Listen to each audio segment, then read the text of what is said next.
Bienvenue dans cette nouvelle vidéo. Nous allons comprendre les fonctions de base de données. Alors, comme nous l'avons vu dans les précédentes vidéos où nous avons vu comment utiliser les tableaux croisés dynamiques et ensuite les segments, les tableaux croisés dynamiques Excel sont un excellent outil pour résumer les données, mais cependant, un tableau croisé dynamique vous donne beaucoup plus d'informations que nécessaire. Vous pouvez par exemple avoir besoin d'une simple information, tandis que le tableau croisé dynamique vous en donne beaucoup trop. On a donc les fonctions statistiques de base de données qui permettent donc de répondre facilement à toute question de rapport sans créer du tableau croisé dynamique. Alors, vous connaissez déjà forcément des fonctions telles que la fonction somme, la fonction moyenne, la fonction NB qui est nombre, la fonction max, la fonction min, en préfixant donc un BD devant cette fonction, BD qui signifie bel et bien base de données, sur ces différentes fonctions et sur plein d'autres fonctions, vous créez donc des fonctions de base de données. Alors, cependant, qu'est-ce que la fonction BD somme ou encore la fonction base de données somme fait que la fonction BD simple ne fait pas? Alors, la fonction somme simple additionne les cellules d'une plage de cellules, tandis que la fonction BD somme vous permet de spécifier en utilisant des critères un sous-ensemble de lignes à additionner dans une plage de cellules.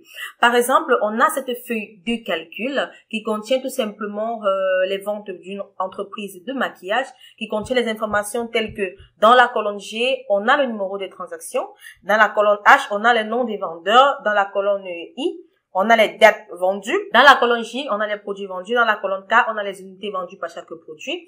Dans la colonne L, on a les revenus. Dans la colonne M, on a les régions ou encore les régions du pays où la transaction a eu lieu. Alors, supposons donc que en utilisant la fonction, on va utiliser dans une fonction BD somme qui va donc additionner, n'est-ce pas, les ventes ou encore les revenus du lip gloss, du produit lip gloss pour uniquement la région de l'Est. Donc, on va d'abord comprendre comment Excel décrit les fonctions de base de données. Donc, je vais tout simplement au niveau de l'onglet insérer une fonction et ici, je sélectionne la catégorie base de données. Donc, pour sélectionner les fonctions base de données, comme vous pouvez le constater, toutes les fonctions base de données ont un préfixe BD. Suivi de la fonction habituelle.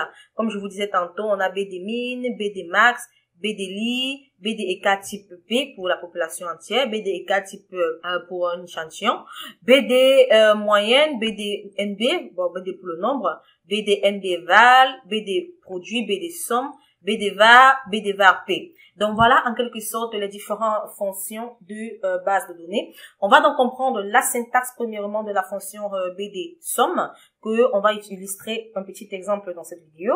Donc voilà, la fonction BD somme est donc une fonction Excel à décrire comme une fonction qui additionne les nombres se trouvant dans un champ, c'est-à-dire la colonne d'enregistrement de base de données correspondant aux conditions que vous avez spécifiées. Comme syntaxe, on a la base de données, le champ et encore les critères.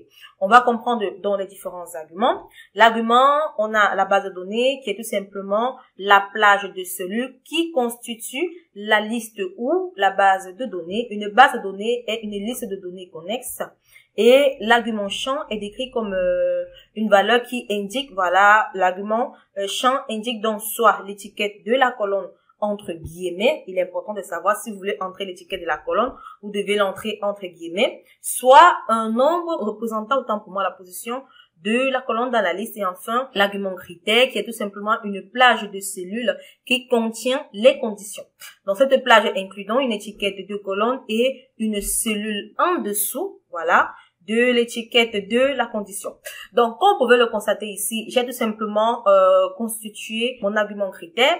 Comme on l'a décrit, l'argument critère est tout simplement une plage de cellules qui contient les conditions.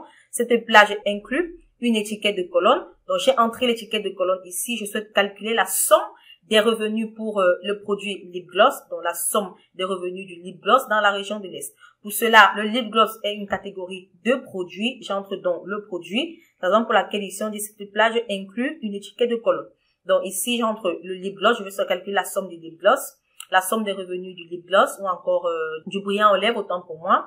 Donc, j'entre donc ici produit pour la catégorie, donc une étiquette de colonne et une cellule en dessous. La cellule en dessous, c'est bel et bien le lip gloss. Je souhaite donc calculer la somme des revenus du lip gloss pour la région de l'Est. Donc, j'entre ici région qui est tout simplement une colonne de l'étiquette. Et j'entre donc une cellule en dessous de l'étiquette de la condition qui est bel et bien less. Donc voilà ma condition que je viens de constituer. Je peux donc bel et bien utiliser donc la fonction B des sommes temps pour moi pour calculer la somme des lip gloss ou encore des brillants à lèvres pour la région de l'Est. Alors pour cela, on va donc directement entrer la formule en utilisant la fonction égale à BD somme. Voilà, on utilise dans la fonction B des sommes. Alors, avant de continuer, il est important de savoir que j'ai les plages nommées à ce niveau. J'ai donc, dans la zone de zone, j'ai les dates qui représentent la plage des dates.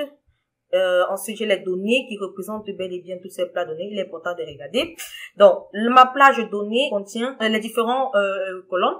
Voilà, l'étiquette de colonne.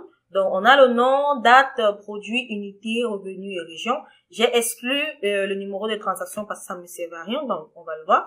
Donc, parce que je ne vais pas utiliser le numéro de transaction dans mes différents calculs. Donc, il est important de savoir que données, autant pour moi, constitue donc cette plage nommée. Cette plage de données, nom, date, produit, unité, revenu et région.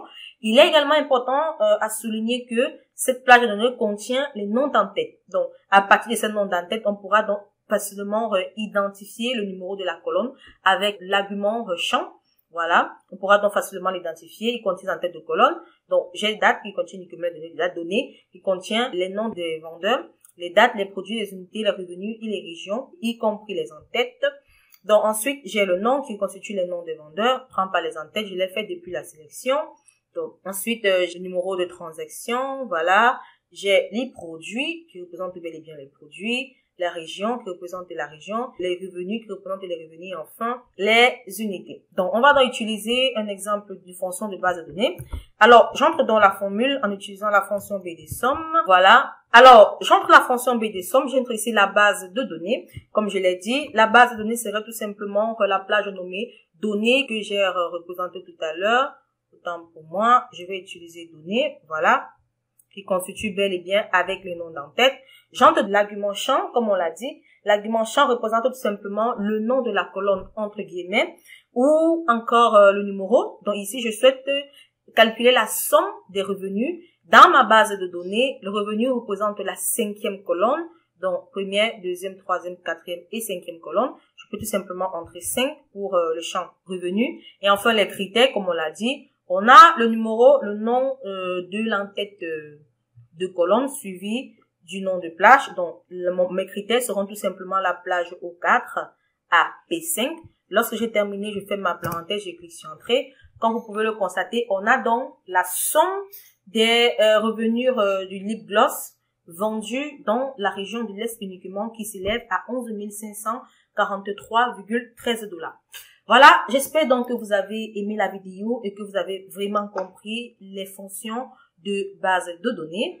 Donc, nous allons donc nous retrouver très prochainement. Alors, avant de terminer, il est également important de savoir que la première ligne d'une plage de critères doit inclure comme on l'a vu ici. Il est important de savoir cela. La première ligne d'une plage de critères doit donc inclure une ou plusieurs étiquettes de colonnes.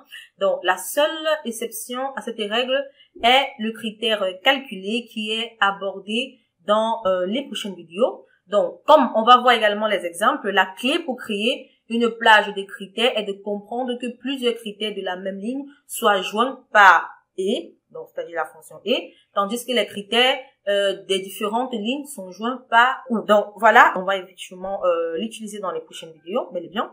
Donc j'espère que vous avez aimé la vidéo. Nous allons nous retrouver très prochainement dans une nouvelle vidéo.